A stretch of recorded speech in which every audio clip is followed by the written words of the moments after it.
जय श्री राधा कृष्ण। कार्तिक का पावन महीना चल रहा है। भक्ति महारानी सब पर जमकर कृपा बरसा रही है। ये समय पुण्य कर्मों की सेल का समय है। इस महीने में थोड़े से भी शुभ कर्मों से कई गुना अधिक पुण्य अर्जित किया जा सकता है। इसलिए अभी भी समय है, इसका प्रयोग करके ज्यादा से ज्यादा शुभ फल अर्जित कर लो। अब आज इस वीडियो में हम आने वाले व्रत त्योहारों के विषय में चर्चा करेंगे। रमा एकादशी मतलब कार्तिक के शुक्ल कृष्ण पक्ष की जो एकादशी है वो कब की है, 27 अक्टूबर की या 28 अक्टूबर की? बहुत कंफ्यूजन है। एकादशी पूजा का शुभ मुहूर्त और पावन समय क्या है, प्रदोष व्रत कब का है, इन सभी विषयों पर जानकारी दूंगी, इसलिए प्लीज वीडियो लास्ट तक जरूर देखना। अगर चैनल पर नए हो तो जल्दी से चैनल सब्सक्राइब कर दो, वीडियो को लाइक और शेयर जरूर करना। अब चर्चा शुरू करते हैं। रमा एकादशी दीपावली से 5 दिन पहले आती है। कहते हैं कि रमा एकादशी से दीपावली उत्सव की शुरुआत हो जाती है। इस एकादशी पर भगवान विष्णु के साथ माता लक्ष्मी की पूजा की जाती है। माँ लक्ष्मी का एक नाम रमा भी है, इसलिए ही भगवान विष्णु को रमापति भी कहते हैं। रमा एकादशी व्रत के प्रताप से व्यक्ति पापों से छुटकारा पाता है और मृत्यु के बाद उसे मुक्ति मिल जाती है। इतना ही नहीं, रमा एकादशी व्रत सुख, सौभाग्य और समृद्धि देने वाला माना गया है। अब अगर इस साल की बात करूं तो रमा एकादशी जो कि दामोदर या कार्तिक मास के कृष्ण पक्ष की एकादशी है, उसका व्रत 27 और 28 अक्टूबर 2024 दोनों दिन रखा जाएगा। 2 दिन एकादशी होने से लोगों के बीच में बहुत कंफ्यूजन है। पर देखो, किस दिन व्रत रखना उत्तम होगा ये बताने से पहले मैं आपको रमा एकादशी तिथि का समय बता देती हूँ। पंचांग के अनुसार कार्तिक माह के कृष्ण पक्ष की रमा एकादशी की तिथि 27 अक्टूबर 2024 को सुबह 5:23 AM पे शुरू होगी और अगले दिन 28 अक्टूबर 2024 को सुबह 7:50 AM पे खत्म होगी। इस तरह शुभ संयोगों के साथ 24 घंटे से अधिक समय की एकादशी तिथि है। इस महाफलकारी एकादशी में हमें 2 सूर्योदय मिलेंगे। पर 27 अक्टूबर को दशमी युक्त एकादशी होगी, वहीं 28 अक्टूबर को द्वादशी युक्त एकादशी मनाई जाएगी। इससे 27 अक्टूबर को सामर्थ एकादशी और 28 अक्टूबर को वैष्णव एकादशी होगी। आपकी जानकारी के लिए बता दूं, खाटू श्याम जी मंदिर सीकर में भी इस बार 28 अक्टूबर की ही एकादशी है। वैसे आप हमेशा नोट करना, खाटू में एक दिन पहले की एकादशी होती है। तो खाटू श्याम जी मंदिर सीकर में, निम्बर्क संप्रदाय में, राधा रमन जी मंदिर वृंदावन में, गौरिया मठ में, इस्कॉन आदि सभी धार्मिक स्थलों पर 28 अक्टूबर को एकादशी मनाई जाएगी। काफी जगहों पे 27 को भी एकादशी मनाई जा रही है। अब देखो, यहाँ पे ना कई लोगों के मन में संशय आता है कि 27 तारीख को सुबह ही एकादशी तिथि आ जाएगी और जो पूरा दिन रहेगी, पर 28 तारीख को तो एकादशी तिथि सुबह ही समाप्त हो जाएगी। ऐसे में हम 27 को व्रत क्यों नहीं कर रहे और 28 को व्रत क्यों करें? तो देखो, समझो मेरी बात को। 27 अक्टूबर को दशमी युक्त एकादशी है और 28 अक्टूबर को द्वादशी युक्त एकादशी है। द्वादशी युक्त एकादशी का व्रत करना ज्यादा उत्तम होता है। हमारे परिवार में भी सभी जन 28 अक्टूबर को ही व्रत करेंगे। यहाँ एक और बात कहूंगी, 28 अक्टूबर को द्वादशी युक्त एकादशी है, महाद्वादशी का संयोग नहीं है। 27 और 28 दोनों दिन चावल नहीं खाएंगे। गरुड़ पुराण में हमें ऐसा वृत्तांत मिलता है कि गांधारी ने दशमी युक्त एकादशी का व्रत किया था। इसी से उसे अपने जीवन काल में अपने सामने ही अपने 100 पुत्रों की मृत्यु को देखना पड़ा था।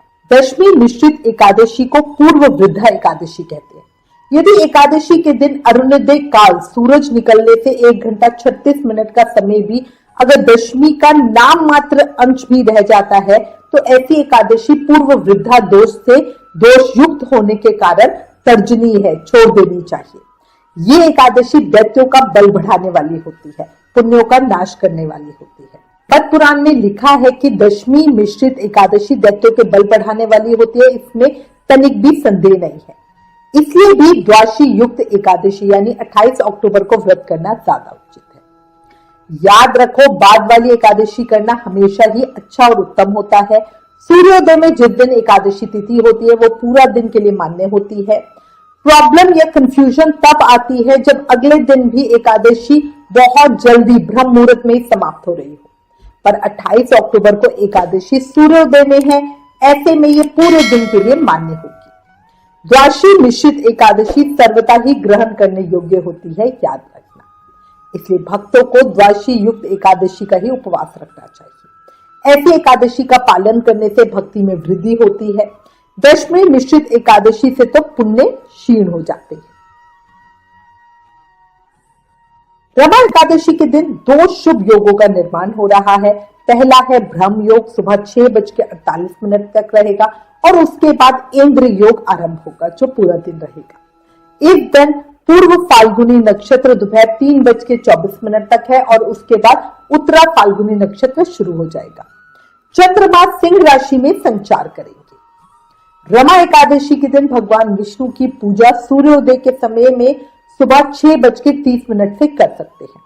अच्छा, राहु काल का समय बताओ तो 7:54 से 9:18 तक राहु काल का समय है।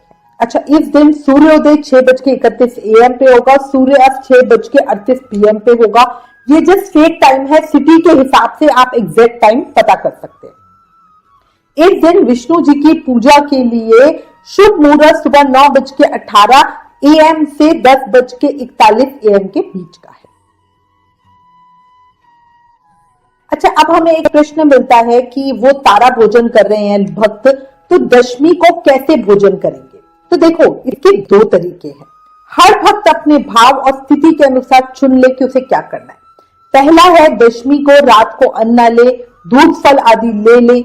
दूसरा, अपनी स्थिति के अनुसार दशमी को जल्दी व्रत खोल ले। मीन्स लेट नाइट मत करना, शाम की पूजा के बाद ही तारे दिखने लगते हैं, उन्हें अर्घ देना और भोजन कर लेना। भोजन हल्का करना ताकि अगले दिन एकादशी पर पेट में अन्न ना हो। देखो, एक बात कहूंगी, कार्तिक माह भगवान कृष्ण को सबसे अधिक प्रिय है। उस पर कार्तिक की एकादशी और अधिक पुण्यदायी हो जाती है। इसीलिए इस दिन सभी को व्रत जरूर करना चाहिए। जो वैसे एकादशी व्रत नहीं करते वो भी कार्तिक मास की दोनों एकादशियों का व्रत जरूर करें। रमा एकादशी का पारण अगले दिन करेंगे। जो लोग 27 अक्टूबर को व्रत करेंगे वो अपना व्रत का पारण 28 अक्टूबर को दोपहर में करेंगे, क्योंकि 28 अक्टूबर को सुबह 7:50 AM तक तो एकादशी तिथि है। उसके बाद हरिवासर समय लग जाएगा और हरिवासर समय निकल जाने के बाद ही व्रत को खोला जाएगा। हरिवासर समय होता है द्वादशी तिथि की पहली 1/4 अवधि। अच्छा, अगर अब मैं 28 तारीख की बात करूं तो हरिवासर समय समाप्त होगा 2:31 PM पर 28 अक्टूबर को। इसके बाद ही अपने एकादशी व्रत को खोलना।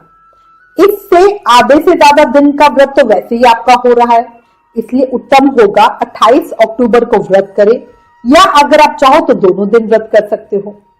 अच्छा, अगर अब मैं अगली बात करूं तो जो लोग 28 अक्टूबर को व्रत करेंगे वो अपने व्रत का पारण 29 अक्टूबर को सुबह 6:31 AM से सुबह 8:44 AM के बीच करेंगे। इस दिन द्वादशी तिथि समाप्त होने का जो समय है वो 10:31 AM पे है। गोवत्स द्वादशी कार्तिक मास में कृष्ण पक्ष की 12वीं तिथि वसुबारस या गोवत्स द्वादशी के नाम से जानी जाती है। इस साल गोवत्स द्वादशी 2024 में 29 अक्टूबर के दिन मनाई जाएगी।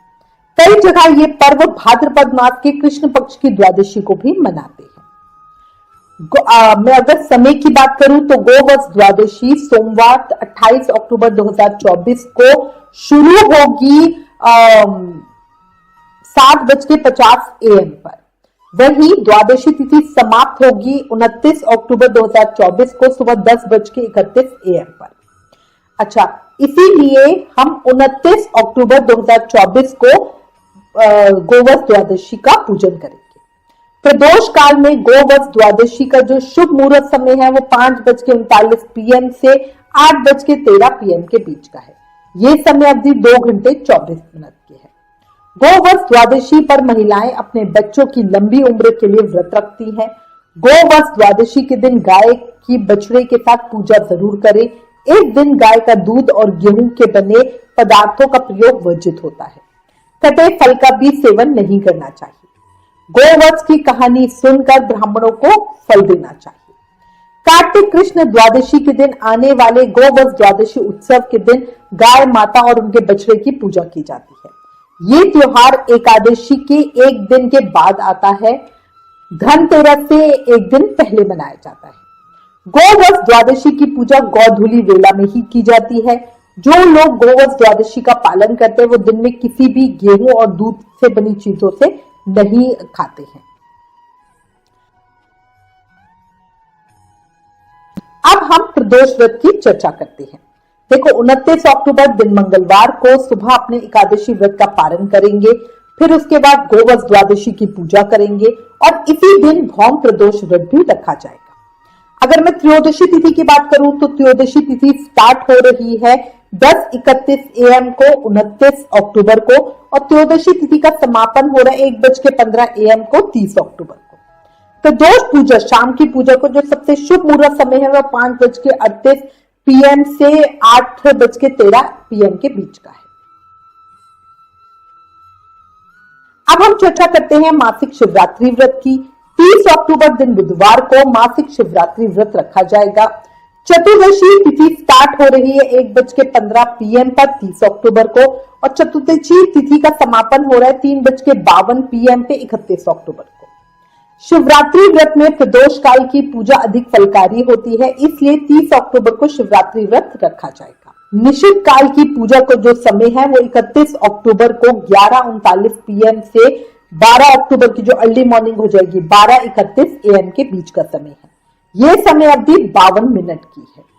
दीपावली और अमावस्या की पूरी जानकारी एक अलग वीडियो में दूंगी। जल्दी ही उसकी वीडियो आपको मिल जाएगी। इसी के साथ मैं उम्मीद करती हूँ इस वीडियो में दी गई जानकारी आपके लिए उपयोगी होगी। इससे रिलेटेड अगर आपके पास कोई भी कमेंट या सजेशन है तो प्लीज हमें लिखे। ज्ञान बांटने से बढ़ता है, इसलिए इस वीडियो को ज्यादा से ज्यादा शेयर करें। Please like, share and subscribe. Thank you. जय श्री राधा कृष्ण।